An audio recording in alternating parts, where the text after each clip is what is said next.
Welcome to Chronicles. We're going to have a little break in Mark's Gospel just for the month of November. Because it's lockdown too, we thought we would just focus in on prayer. And want to encourage you each day to come before the Lord and pray. And we're going to think about what is known as the Lord's Prayer, or it's the prayer that Jesus taught his disciples. As we look at it, you'll find the depth and the beauty of this prayer. And we hope that you find, as you pray it really, really helpful. So we're going to start with the introduction that Jesus gives to prayer in the Sermon on the Mount.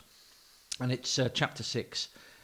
And he says, when you pray, do not be like the hypocrites, for they love to pray standing in the synagogues and on the street corners to be seen by others. Truly, I tell you, they have received their reward in full. But when you pray, go into your room, close the door, and pray to your Father who is unseen. Then your Father, who sees what is done in secret, will reward you. And when you pray, do not keep on babbling like the pagans, for they think that they will be heard because of their many words. Do not be like them, for your Father knows what you need before you ask him. This, then, is how you should pray. Our Father in heaven, hallowed be your name. Your kingdom come, your will be done, on earth as it is in heaven. Give us today our daily bread, and forgive us our debts, as we also have forgiven our debtors. And lead us not into temptation, but deliver us from the evil one. It's an amazing sermon, isn't it? And an amazing section here. And Jesus is teaching in this Sermon on the Mount what it looks like to be part of the kingdom of God. And essential to that is that we can know Jesus' Father as our own Father. And when we know God as Father, it does affect absolutely every area of life. So not just prayer, it affects giving, it affects our everyday lives, what we choose to prioritize. When we understand that God is our Father, it makes a huge difference. And that is the kind of contrast that Jesus is drawing here, isn't it, between disciples and the religious hypocrites or the pagans. And he's really saying, look, when you pray, don't be like those people who don't know God as Father. What they're concerned about is not talking to the one who loves them in heaven, but being seen by other people. So they just go and they stand on street corners in the most visible place possible. You know, a corner can be seen by both streets, can't it? So it's the most visible place. And they don't just want a humble request, they want to go on and on and on, and that's because they don't know God as their dad. You know, if they knew him as their dad, they wouldn't pray like that. And so this is a warning, firstly, isn't it, against hypocritical prayer. Yes, I think maybe two things there. There's definitely the hypocritical prayer that you've just emphasised, and you know, and that in itself is a very helpful thought, because you don't have to be someone who has the right gear or you know, the right sort of stance or posture, or you know, it's not. This isn't for religious people. No. This is for family members, isn't it? Because of the word Father. I think that other little thing about the sort of babbling pagans. I mean, you get that, don't you? I mean, Buddhists have the prayer wheel where it just goes round in endless prayers. I think it's just.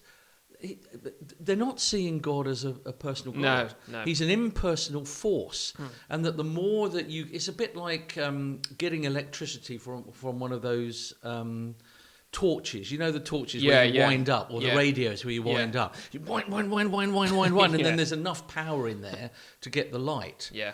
And if you that's not how you treat God. That's not prayer. Yeah. Just endlessly, you know, trying to get what you want from God. I think that's right, isn't it? And it is so impersonal, that, because Jesus' counter to that in verse 8 is, do not be like them, for your Father knows what you need before you ask him. So it sounds like these religious hypocritical prayers, or whoever they are just going on and on and on, treating God like a deist God, that he doesn't know and he can't see and he doesn't understand what his people need. And so they've got to, and we've seen this in our Elijah series, that the prophets of Baal have got to shout and try to get his attention and tell them what they need God to do.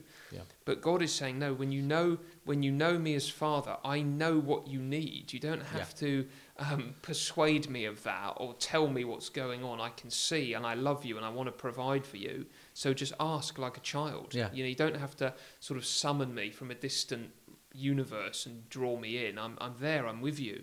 Just ask me.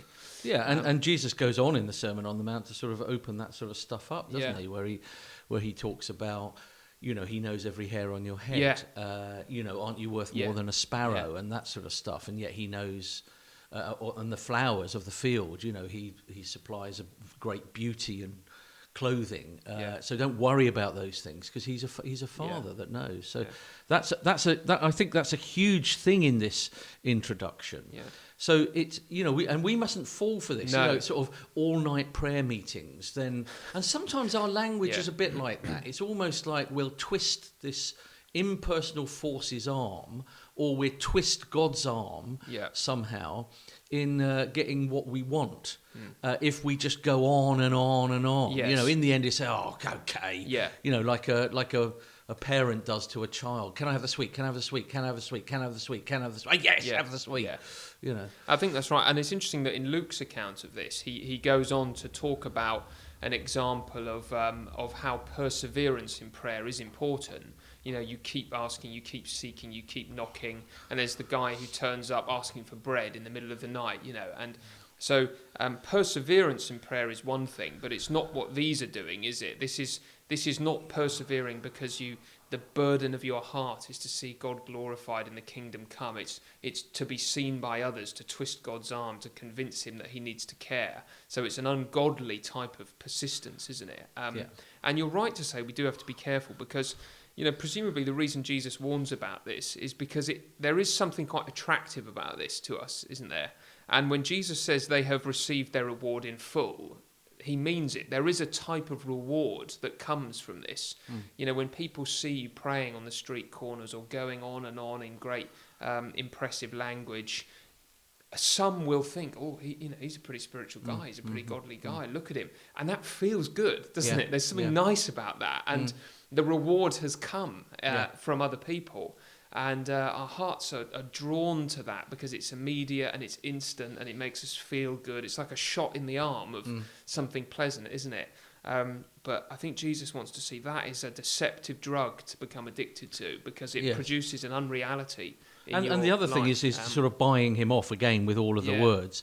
I remember when I was in Singapore, I went to a temple where people were sort of queuing up to pray, and I thought, well, I'll go and have a look in. I didn't have anything else to do, and there was a flower store just in front of the temple, and people would buy bunches of flowers. Yeah. And the bigger bunch of flowers, you could the more buy, impressed. The more impressed. And then, but the amazing thing was that they would come, and obviously they were requesting, and I thought, I'm going to ask some people what they were praying for. Yeah.